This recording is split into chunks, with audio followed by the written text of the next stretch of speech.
Ole Miss is going to win media days, and we'll bring in Sam Hutchens from Clarion Ledger to talk all about it.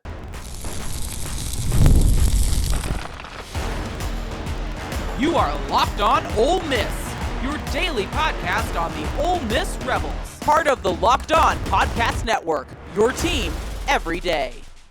Welcome to the Locked On Ole Miss podcast. I'm your host, Steven Willis, and we'll bring in Sam Hutchens in just a moment from the Clarion Ledger to talk about SEC Media Days.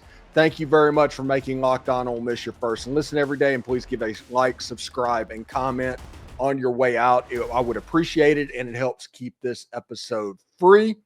Find a second listen on the show, Brian Smith on the portal, Corey Burton at Locked On Vandy. They do a fantastic job. Nearly every team, professional and college, has a Locked On network. This episode is brought to you by Monarch Money. Take control of your finances with Monarch Money. Use the code Locked On at monarchmoney.com for 50% off your first year. So let's go to Sam Hutchens real quick and talk. He's getting ready for his first SEC Media Days, and we're going to have everything there from Bob's blog is going to be asking questions about restaurant recommendations in Huntsville, Alabama. You'll have random stuff going around. Everybody is probably going to have to respond to what Brett Yormark is saying this week. SEC Media Days has a chance to be a good time, Sam. That's right. I've been to a few Big 12 media days. I've come to understand that this is maybe more of a circus, more of a production. So I'm looking forward to it. You know, in the middle of the summer, who can't use a little more circus in their life just for entertainment and all that? So who knows what it'll bring, but it could be a little exciting, especially like you said, yeah, with the Big 12 having gone underway and some of the comments there. Yeah, back in the day, back in the 40s, 50s, and 60s, then the time before time and the time before the internet, you needed the Skyriders tours. You needed media days. All of that was a necessity for learning about the teams within the conference. Now, in the days of the internet, the SEC, I actually give them credit for turning it into a circus, and because everybody has every bit of information already. This is just a chance to get to know some of the players, maybe ask the head coaches some specific questions, and hopefully, if you're on Radio Row or Press Row or something like that, you get a player to stop by your booth for an exclusive. But that is really all of it.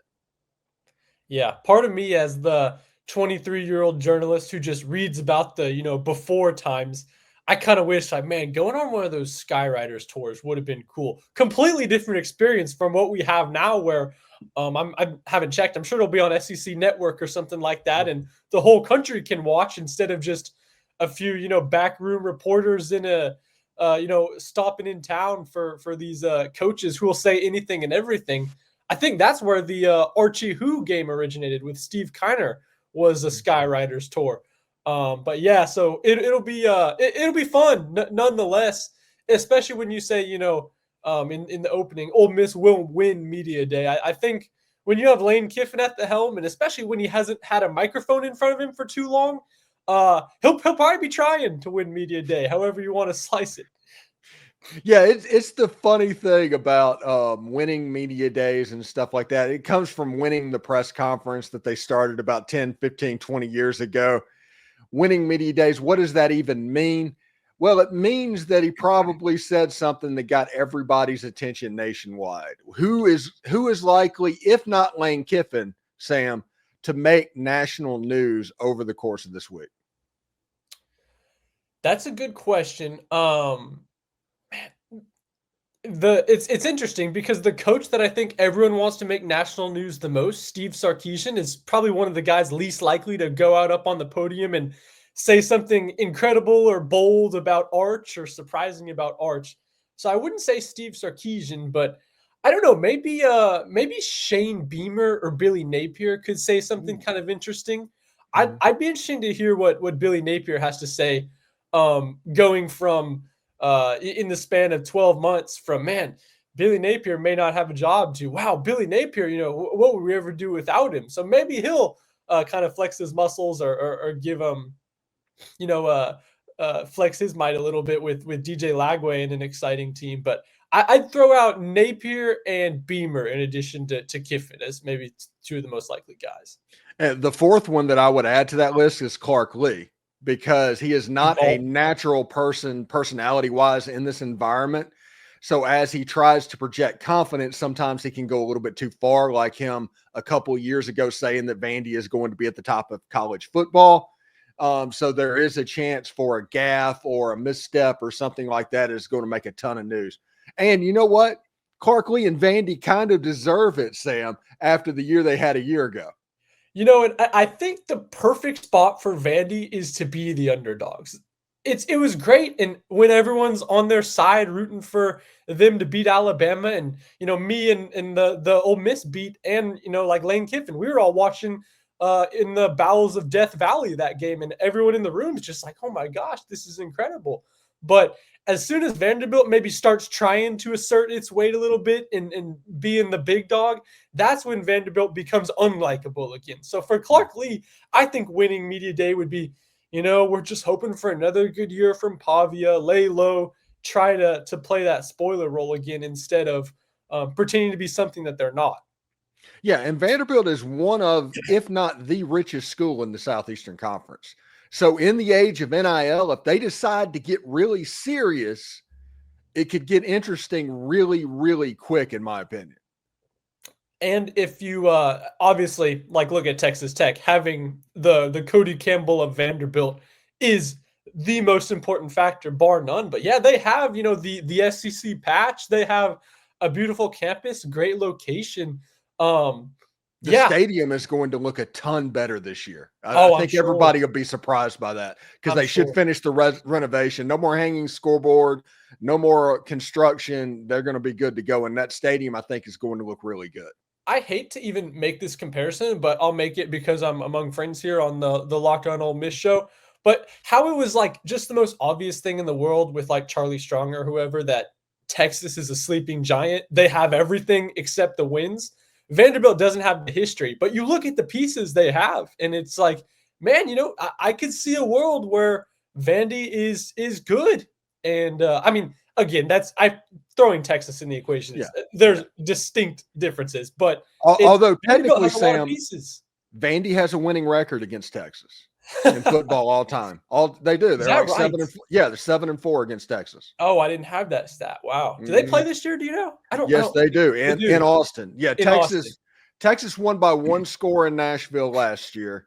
Yeah. So this year will be the return trip. Was that when Arch was playing last year, or was that when Quinn was playing? No, that was still Quinn at that point. That was still Quinn. Okay. Yeah. Okay. Because I think Arch played against ULM and Mississippi State, and a drive against Georgia that he did not do well in.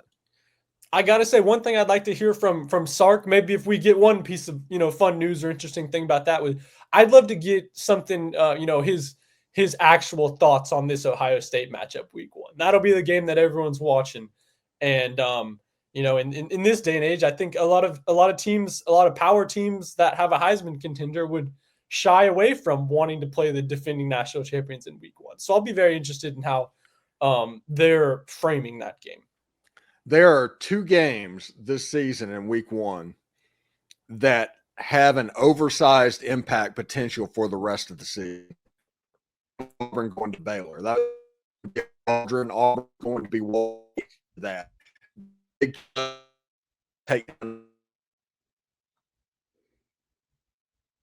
Auburn drops that game, their season could go south in a hurry. The other game is Texas and Ohio State, because Texas has to go to Georgia. They have to go to Florida.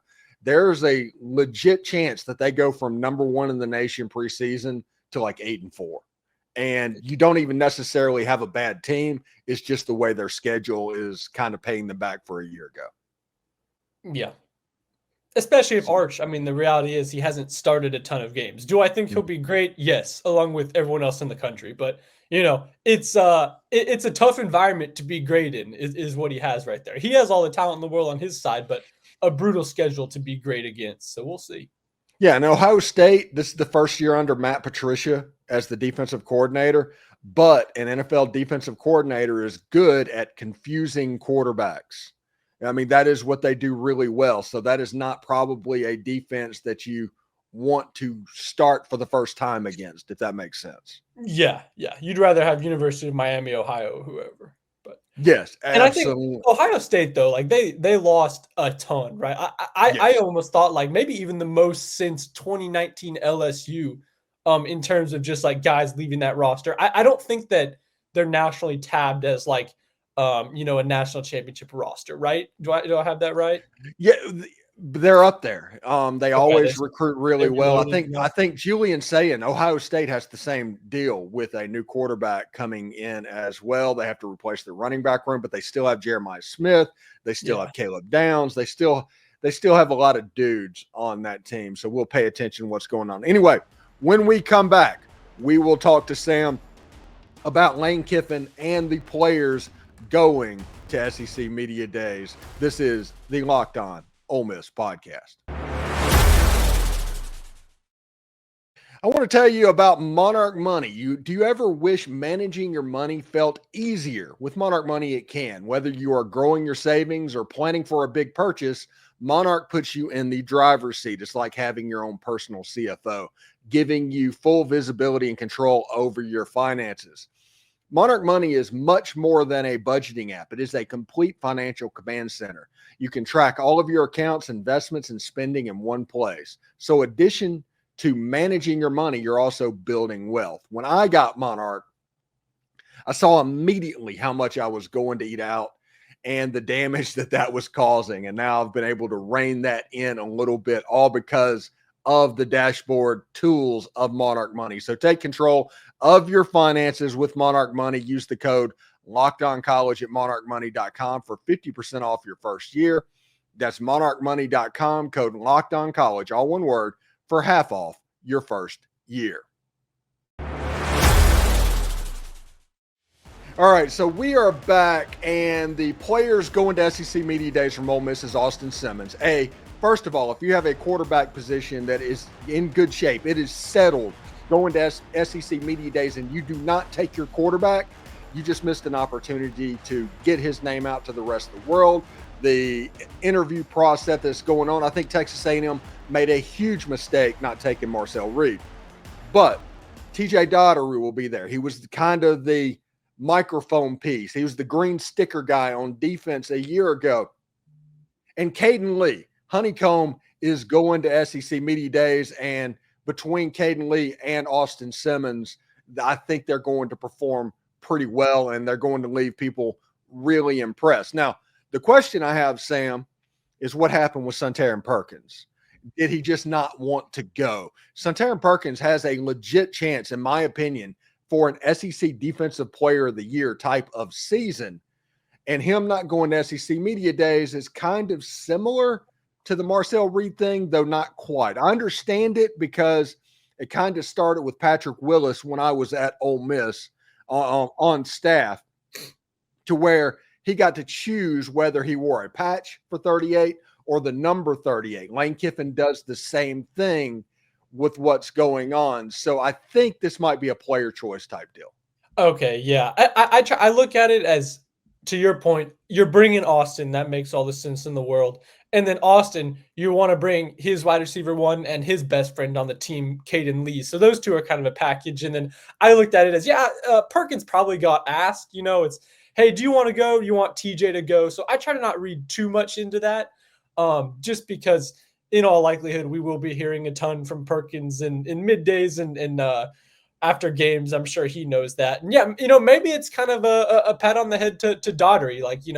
Obviously Perkins is probably the best defensive player, but Dottery is right there behind him and doing a lot of good things. So yeah, I think it's probably just a player choice or something like that.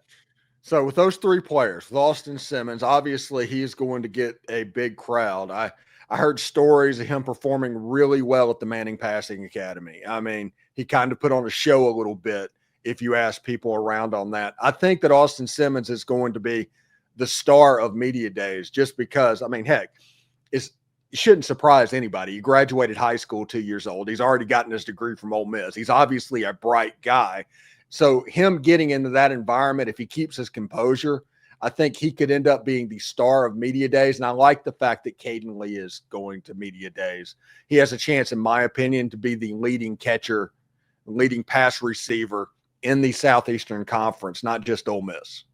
Yeah, and I can tell you firsthand, Steven, Simmons was impressive at the Manning Passing Academy. I was down there, got to go down to Nicholls State and talk to Simmons, one-on-one and in some group settings. And for the Ole Miss fans who understandably haven't, seen much of Simmons or know what his personality's like, if you're watching SEC Media Day, like I assure you that he is one to keep his composure, and he's the kind of guy to shine with the microphone behind him. The thing that leaps out, at least to me in my interactions with him, and I imagine it will translate to Atlanta, is he's very humble, and in a way that not saying Dart wasn't, but Dart had accomplished a lot more.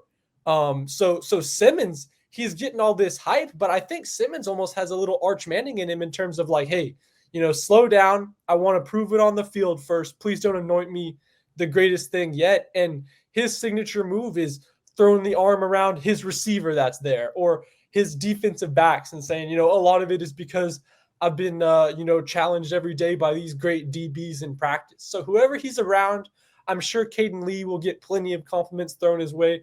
I'm sure Simmons will be complimenting TJ Dottery just because, I think he's still 19, which is crazy to think that he's the guy who's like locked into, keep his composure and who you want at the podium. But it'll make the Ole Miss sports information people happy that Simmons seems like the guy at the moment that you could throw him out there after a 40-point win in the Egg Bowl or a loss in the Egg Bowl, and he'll be reliable behind the microphone either way.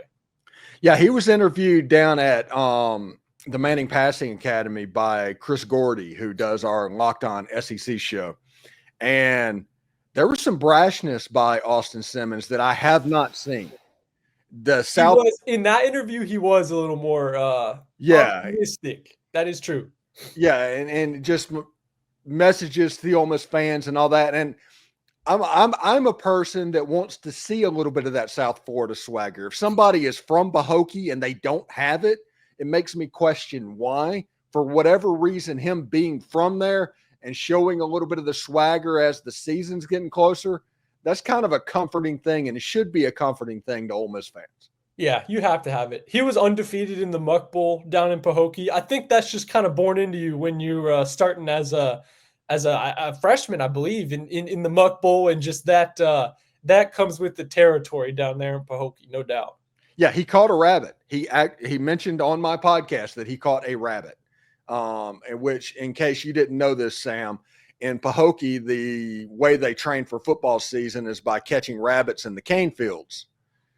And Austin Simmons caught a rabbit, and that shows quickness. It cannot be an easy thing to do. But that's one of the reasons, like the Glade Central, the Pahokies, that triumvirate of high schools in that area, they're pretty traditionally very good because of stuff like that. It's kind of like having the country high schools in Mississippi. This is Florida's version. Yeah.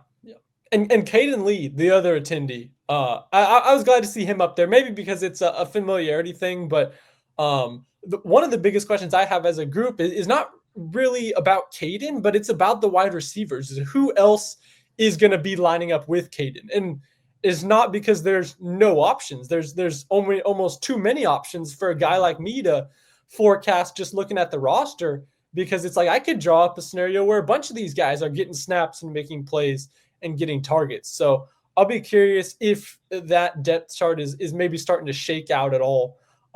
Will we get a full breakdown from Lane Kiffin of where everyone stands? No, but we may get some clues, which could be nice as we're all preparing for August 30th. Yeah, one of the things that I'm pretty excited about as football season comes, I have Michael Katz from the Northeast Mississippi Daily Journal. I have Dalen Flowers from the Rebel Walk, who can kind of see stuff that I can't see, being 1,000 miles away.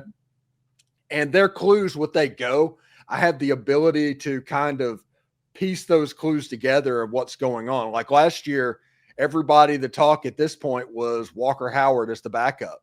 Everybody was doing that. I was already known and what was going on. Austin Simmons is ahead.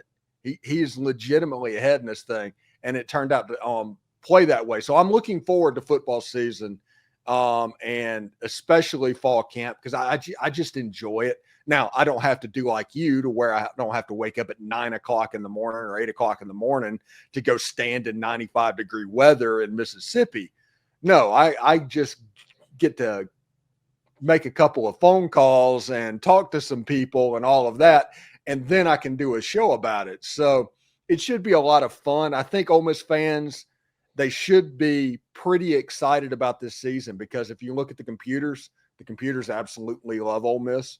The metrics love Ole Miss. The only people that does not love Ole Miss this season are the ones that got burned by putting them second or third a year ago. Yeah. Yeah. So, And even then, it's like putting them second or third a year ago was not proven to be a dumb decision. It's like they probably were. They just lost a lot of close games, and they weren't deserving of that ranking. I'm not saying it was wrong. Of course, they didn't deserve to make the college football playoff, but putting them as the second or third ranked team may have been still the right call if you're going by the metrics and stuff. I don't think look at the draft. Yeah. Yeah. I tell people all the time on the show, Ole Miss had a 12-0 team a year ago. They just went 9-3. Yeah. It wasn't anything other than that. And it's okay to talk about that. It's not that they were an 8-4 team and overachieved with 9-3. That isn't what happened. And anybody that tries to go that way is being very disingenuous. All right. When we come back, we're going to have a little bit of fun about SEC Media Days and what is coming on. This is the Locked On Ole Miss podcast.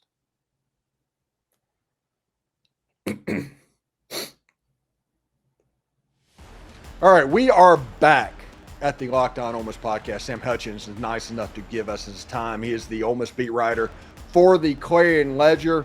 Be sure to give us a comment, a like, a subscribe. It helps keep this podcast free, and free means fun, and fun means we all get to have a good time, and that's what we're rooting for as well. Anyway, Sam, we talked a little bit about the crazy questions, and Brett Yormark at the Big 12. There's two major topics that he had to deal with at the Big 12 Media Days. The first off is the fact that he's going to go all in on the 5-11 playoff model. They've decided that they want that, which they shouldn't. Their conference is way too balanced to be anything but a one-bid league in that scenario. But I digress about that. The other thing is, you have an interesting thing. Auburn is going one way. You hear John Cohen talk about it. They're doing things the right way according to the NIL plan, and stuff like that. And their recruiting is suffering because of it. Texas Tech, I like to say, is doing things the left way. They're going complete other direction. And right now they are spending money. And Brett Yormark and the Big 12 coaches say, we don't know what's going on. We don't know the rules. And I think I saw on Twitter that somebody had a NIL opportunity that needed to be filled over the next 2 weeks or something like that. This happened in the SEC. I don't know if it was necessarily Ole Miss, but it was in the SEC. They put it into the clearinghouse. It's been 3 weeks and they haven't heard back. The time limit has already passed for them to do that. And the NCAA is obsessed with money. They are. And to the point where this clearinghouse, I guarantee it, I would be willing to stake my reputation on the fact that two people are responsible for every college athlete NIL deal at the NCAA clearinghouse right now. And I tuned into a little bit of the festivities at the Star yesterday, and it was during the roundtable portion of it. And I think, please don't quote me on this, but I think it was Kleinman and Aranda, Kansas State and Baylor coaches, also talking about maybe the thing that not everyone is wanting to come shout out as vocally, but it is important, is they're like, not only do we not know the rules, but they said we don't know who or how they are being enforced. And they said, the rules are nothing without penalties that are drawn in the sand and said, this is the line. If you cross it, this will happen. And so they were saying, kind of adding to your point, Steven, is they're like, not only do we not know the rules, but we just want to rest assured that the teams that are going over the line, that they get penalized for it because, I guess it comes across as, snitching is not the right word, but it's kind of a hard hill to stand on, but it's absolutely the right one in terms of like, hey, if you're a coach and you realize no one's really enforcing rules, and if they are enforced, they'll be 5 years in the future and they'll just get in a backlog. Like, what does that even really mean? And is that going to be enough to prevent you from getting that 4-star at a position of need? So that I thought was the other interesting element, that now that, coaches are talking about this too. Hugh Freeze a little bit, which Lane Kiffin may or may not address in some form or fashion. But yeah, this is, man, we've been talking about this for years now, is like, what is going on? Who's enforcing it? And that's got to be tiresome, whether you're guys like you and me, Steven, or guys like Dave Aranda and Chris Kleiman. Yeah, especially has to be frustrating for Dave Aranda and Chris Kleiman, because they're the ones whose paycheck is directly tied to it. They genuinely need it. And when you can't even approve an NIL deal in a timely manner to the point where they can or can't do it, then it's going to be under the table stuff. It's going to be cheating rampant. If you don't answer questions, if you overpromise on all of this stuff and you underdeliver, all it means is the coaches and the boosters and everybody else is going to go right back to take it upon themselves. Yeah. And the second that you become known in these, all these quarterbacks have, I've heard this from past quarterbacks.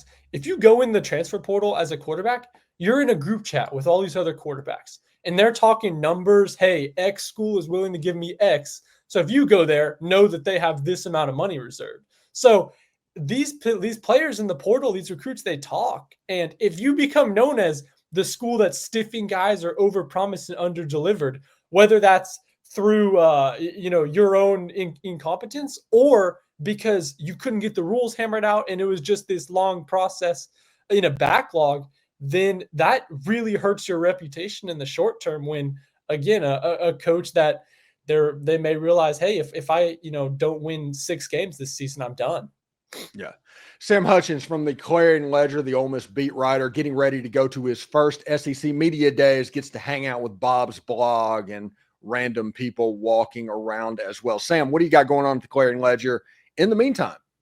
The MLB draft is the same weekend, which will mean a hectic weekend for the Clarion Ledger. So I'm preparing for that, preparing for media day. I'll have some stories coming out about the biggest storylines going in, questions for Lane Kiffin that we kind of got into a little bit here, some things like that. So yeah, and hopefully a lot more on the other side. Hopefully Lane Kiffin has some fun things to say. Yes, it should be a good time for everybody. They're going to put on a show. You're going to have the SEC network broadcasting basically nonstop from the College Football Hall of Fame. So everybody should be pretty excited about that. Anyway, Sam, thank you very much for joining us today, and we'll talk to you hopefully next week, if not the week after. Sounds good.